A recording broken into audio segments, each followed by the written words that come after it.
So Eddie Howe just held his morning press conference at Benton, and lots to discuss in the build to the Liverpool game. But I think we all know that the Carabao Cup final is on the horizon, and it was just telling during the whole press conference, even from Eddie Howe, he knew that he was going to be asked questions about the Carabao Cup final, with it being so close. But the big news to emerge from this morning's press conference for me was probably Joe Willock.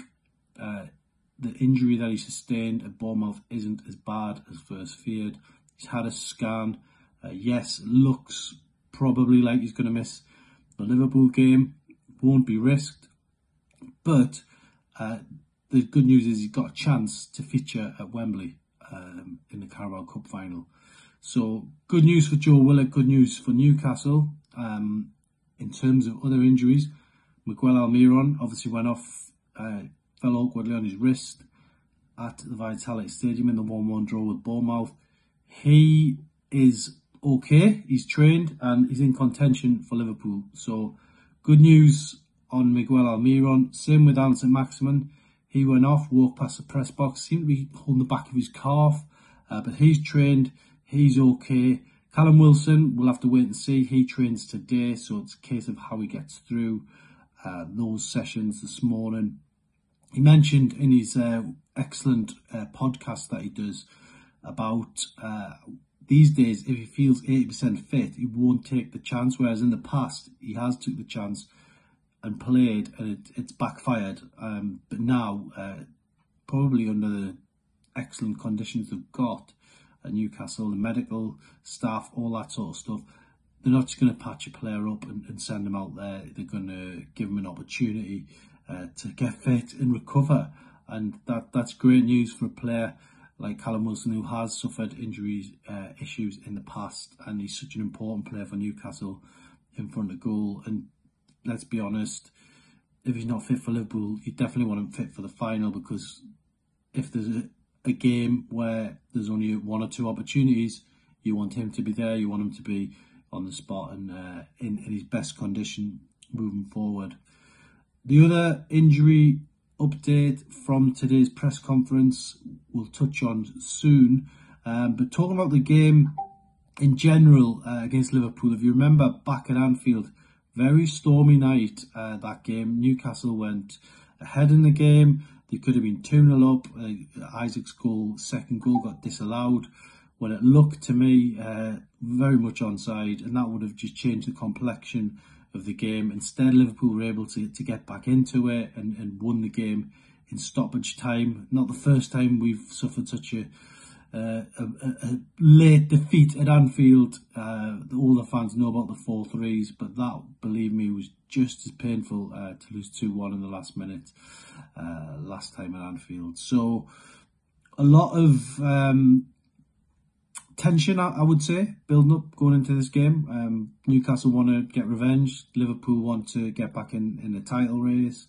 But ultimately, for Newcastle supporters, I think 50,000 behind them. It's going to be a different game, a different occasion altogether compared to that game at Anfield. We know what it's like down there, but we also know what sort of an atmosphere can be whipped up at St James's Park. And I think that's very telling going into this game. And I'm sure Eddie Howe will, use the crowd as fuel.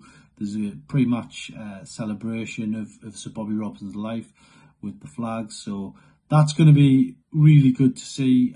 Eddie Howe spoke a little bit about Bobby Robson in his press conference, saying that, he felt unfortunate that he hadn't met Bobby during his life. And he probably walked past that statue all the time and has similar thoughts. For those of us who have met him, and I was very lucky to meet him on several occasions, and I have to say I always walked away quite inspired by the words he had to say, really encouraging, and always, without fail, made sure you went away with a full notebook when you interviewed him. And I think that's testament to such a legendary figure and a legendary manager at St James's Park. So back to that other little bit of injury news that I promised you. Matt Targett is back in training. He's been out for a long time with a heel injury.